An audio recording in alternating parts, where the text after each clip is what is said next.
오늘은 많은 남성분들이 남모를 고민으로 밤잠을 설치기도 하며 남에게 쉽사리 털어놓지 못하는 질환인 귀두포피염에 대해 알아보는 시간을 준비했습니다. 남성의 음경 끝부분인 귀두와 이를 부드럽게 감싸고 있는 피부인 포피에 한꺼번에 염증이 생기는 상태를 귀두포피염이라 부르며 보통 포경 수술을 하지 않은 상태에서 피부 사이에 분비물과 세균이 쌓여 발생하게 됩니다. 어린아이들부터 성인까지 누구에게나 나타날 수 있는 흔한 질환이지만 신체 구조상 포피가 귀두를 완전히 덮고 있는 상태에서 더 자주 관찰되는 특징이 있습니다. 귀두포피염은 한번 발생하면 주변 조직이 예민해져서 다시 생기기 쉬운 성질을 가지고 있으며 습하고 따뜻한 부위 특성상 곰팡이나 세균이 번식하기에 아주 최적의 조건을 갖추고 있습니다. 단순한 가려움증을 넘어 소변을 볼 때 따가운 통증을 유발하고 일상생활의 질을 크게 떨어뜨리는 것이 특징입니다. 가장 주요한 원인으로는 칸디다와 같은 효모균이나 대장균 또는 연쇄상구균 같은 세균 감염을 꼽을 수 있습니다. 평소 샤워를 할 때 포피를 끝까지 뒤로 젖혀서 안쪽 찌꺼기를 제거하지 않으면 치구라고 불리는 물질이 균의 먹이가 됩니다.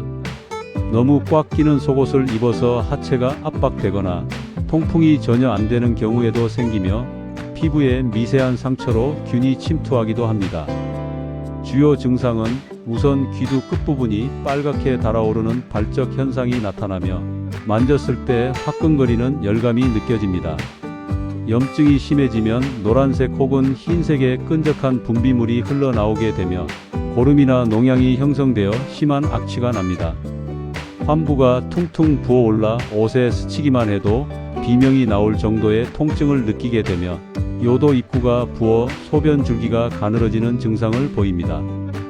가려움증이 매우 심하여 자신도 모르게 자꾸 긁게 되는데 피부에 상처가 나면 그 틈으로 세균이 더 깊이 들어가 상태가 악화됩니다. 어떻게 보면 성병이나 피부 질환과 비슷하게 보여서 많은 분들이 혼란스러워 하십니다.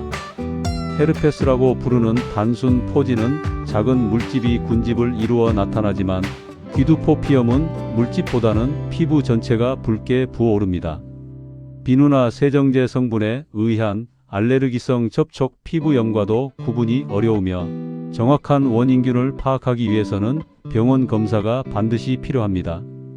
임질이나 매독 같은 성병은 성적인 접촉이 주된 경로이지만 귀두포피염은 평소 위생관리나 컨디션 저하로 자생적으로 생기는 경우가 많습니다. 예방을 위해서는 부드럽게 포피를 젖혀서 미온수로 깨끗이 씻어주는 습관이 핵심입니다. 알칼리성이 강한 비누는 피부의 천연보호막을 파괴하여 세균 침투를 오히려 도와줄 수 있으니 순한 세정제를 사용하시길 권장합니다.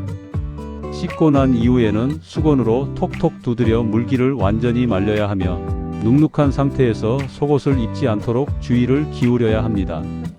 또 통풍이 원활한 면 소재의 트렁크 팬티를 착용하여 환부를 항상 쾌적하게 유지해야 합니다. 치료를 미루고 방치하게 되면 포피 입구가 딱딱하게 굳어버리는 섬유화 현상이 일어날 수 있으며 포피가 귀두 뒤로 넘어가지 않는 진성 포경이 됩니다. 증상이 있는 상태에서 억지로 피부를 젖히면 다시 돌아오지 못하고 음경을 꽉 조이는 감돈, 포경이라는 응급 상황에 직면할 수 있으니 매우 위험합니다. 만성 염증으로 번지면 요도를 따라 세균이 올라가 요도염이나 전립선염 같은 심각한 합병증을 유발할 우려가 큽니다. 사랑하는 사람에게 곰팡이균을 옮겨 지렴의 원인이 될 수 있으니 증상이 있을 때는 성관계를 피합니다. 완치를 위해서는 병원에서 처방받은 항생제나 항진균제 연고를 매일 아침 저녁으로 꼼꼼하게 발라주어야 합니다.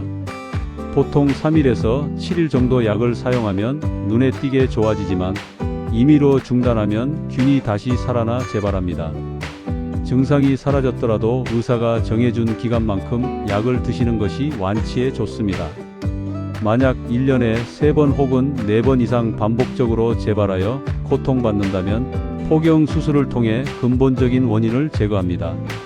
수술로 귀두를 덮는 포피를 제거하면 습기가 차는 공간이 사라져서 청결 유지가 쉬워지며 염증 발생률을 획기적으로 낮출 수 있습니다. 음식 조절도 함께 해주시면 좋은데 면역 기능에 도움이 되는 비타민C가 풍부한 과일이나 채소를 충분히 드시는 게 좋습니다. 또 손상된 피부 세포를 재생시키는데 필요한 단백질인 닭고기나 흰살 생선을 자주 드시는 것도 회복에 도움이 됩니다. 반대로 당분이 많은 음료수나 빵과 가공식품은 염증 반응을 촉진시키므로 피해야 하며, 술은 면역력을 일시적으로 마비시켜 세균의 활동을 왕성하게 만드니 치료 중에는 금주해야 합니다. 또 급격하게 살이 찐 성인 남성들은 복부 지방이 음경을 덮으며 염증이 생기기 쉬우니 적절한 체중 관리도 함께 병행하셔야 합니다.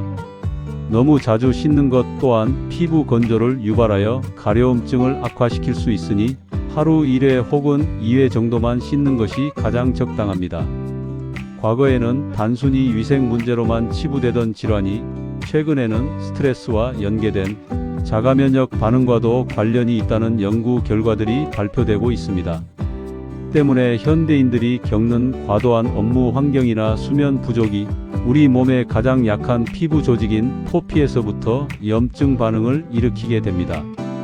또 샤워 후 습관적으로 사용하는 바디 로션이나 향수가 민감한 귀두 피부에 닿아 화학적 자극을 유발하는 경우도 보고되고 있습니다.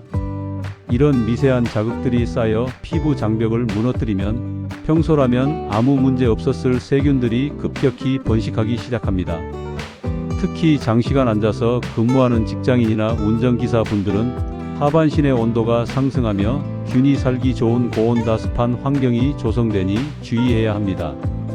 점심시간이나 쉬는 시간마다 가벼운 스트레칭을 하며 하체의 혈액순환을 돕고 열기를 식혀주는 습관이 염증 예방에 도움이 됩니다. 운동을 즐기시는 분들도 땀에 젖은 운동복을 오래 착용하고 있으면 피부염이 생길 확률이 3배 이상 높아집니다.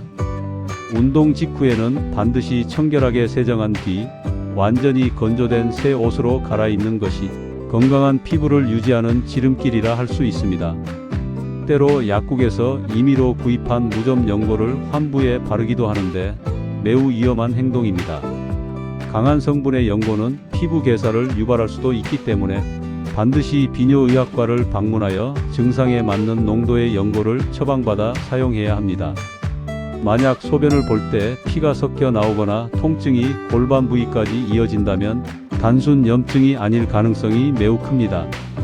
방광염이나 신우신염으로 번진 상태일 수 있으니 지체하지 말고 정밀 검사를 받아보시는 것이 안전합니다. 병원에서는 보통 환부의 분비물을 채취하여 균 배양 검사를 실시해 정확한 원인균을 찾아냅니다. 최근에는 유전자 증폭 검사인 PCR 검사를 통해 단 하루 만에 숨겨진 세균과 바이러스를 모두 찾아낼 수 있습니다. 이런 과학적인 접근으로 불필요한 약물 사용을 줄이고 치료 기간을 획기적으로 단축시켜 줍니다. 수술 기법 또한 피부만을 얇게 박리하여 조직 손상을 최소화하고 통증을 줄이는 슬리브 방식으로 진행되기도 합니다. 수술 후 약 10일 정도면 일상생활에 지장이 없을 정도로 회복이 빠르며 이후에는 염증 걱정에서 해방될 수 있습니다. 포피 안쪽의 피부는 점막 조직과 비슷하여 외부 자극에 매우 취약하므로 평소 면역력 관리가 무엇보다 중요하기 때문에 매일 7시간 이상의 충분한 수면을 취하고 신선한 물을 하루 2리터 이상 드시는 것이 피부 보습과 독소 배출에 도움이 됩니다. 그리고 평소 입으시는 속옷의 사이즈를 한 치수 크게 늘리는 것만으로도 하체의 온도와 습도를 낮추는 데 큰 도움이 됩니다. 또 비타민 D가 부족하면 염증 반응이 더 잘 일어난다는 의학 통계가 있으니 하루에 10분 정도 햇볕을 쬐는 것도 잊지 마시기 바랍니다. 여러분의 건강한 생활이 가장 큰 행복이라는 사실을 꼭 기억하시길 바라며, 귀두포피염은 치료보다 예방이 훨씬 쉬운 질환이라는 점을 다시 한번 강조하며 오늘 전해드린 내용들이 여러분께 실질적인 도움이 되셨기를 바랍니다. 여기까지 귀두포피염에 대한 이야기를 마무리하며 다음 영상에서도 다양한 정보와 유익한 주제로 여러분을 찾아뵙길 약속드리면서 방문해 주신 모든 분들의 건강하고 활력 넘치는 생활을 응원하겠습니다. 이 영상이 도움이 되셨다면 좋아요와 구독 부탁드립니다. 감사합니다.